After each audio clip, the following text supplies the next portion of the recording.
कर्मचारी संघ हजारीबाग मंडल का संयुक्त वार्षिक आम सम्मेलन। बीमा कर्मचारी संघ हजारीबाग मंडल के धनबाद इकाई 1, 2, 3, 4 वेतन बचत योजना प्रकोष्ठ तथा गोविंदपुर इकाई का संयुक्त वार्षिक सम्मेलन इंडस्ट्रियल एंड कॉमर्स हॉल, जोरा फाटक रोड, धनबाद में संपन्न हुआ।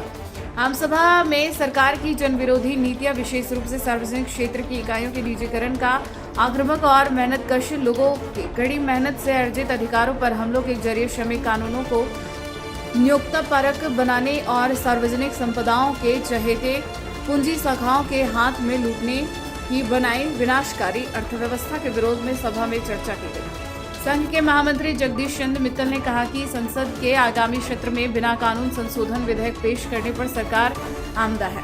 3 कानून बिना अधिनियम 1938, जीवन बीमा निगम अधिनियम 1956 और बीमा विनियम विनायक और विकास प्राधिकरण अधिनियम 1999 में संशोधन लाने का प्रस्ताव है, जो संघ इसका विरोध में आंदोलन जारी रखा है। इधर आने वाले महीने में सरकार ऑफर फॉर सेल के जरिए LIC से 6.5% हिस्सेदारी बेचने की योजना बना रही है। संघ इसका भी विरोध करता है। उन्होंने कहा कि बीमा प्रीमियम पर GST निस्तीकरण बीमा कर्मियों का ऐतिहासिक जीत है।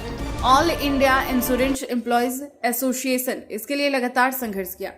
संघ के अध्यक्ष हेमंत मिश्रा ने कहा कि बीमा क्षेत्र में FDI की सीमा को 74% से बढ़ाकर 100% करने की सरकार की जिद समझ से परे है, क्योंकि विदेशी बीमा कंपनियां भारत की बीमा क्षेत्र में कोई खास दिलचस्पी नहीं दिखा रही है।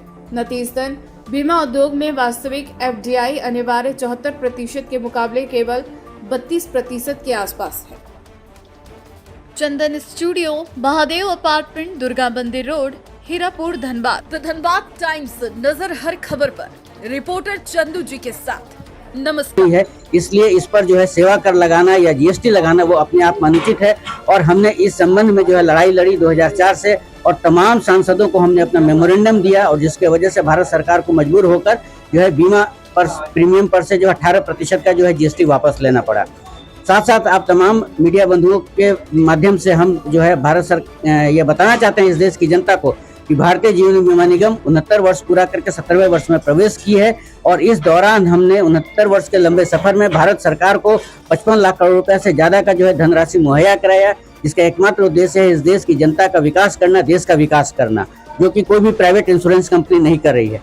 ये पिछले वित्तीय वर्ष में भारत सरकार को LIC ने डिविडेंड के रूप में 7324 करोड़ रुपया मुहैया कराया, तथा बीमा धारकों को 56,190 करोड़ रुपया जो है बोनस के रूप में दिया। इसलिए हमारी भारत सरकार से मांग है कि वो चूंकि LIC की प्रमोटर है, इसलिए वो कोई भी नीतियां बनाए वो LIC के विकास के लिए होना चाहिए, LIC के प्रगति के लिए होना चाहिए। लेकिन महामंत्री बीमा कर्मचारी संघ हजारीबाग मंडल जगदीश चंद्र मित्तल।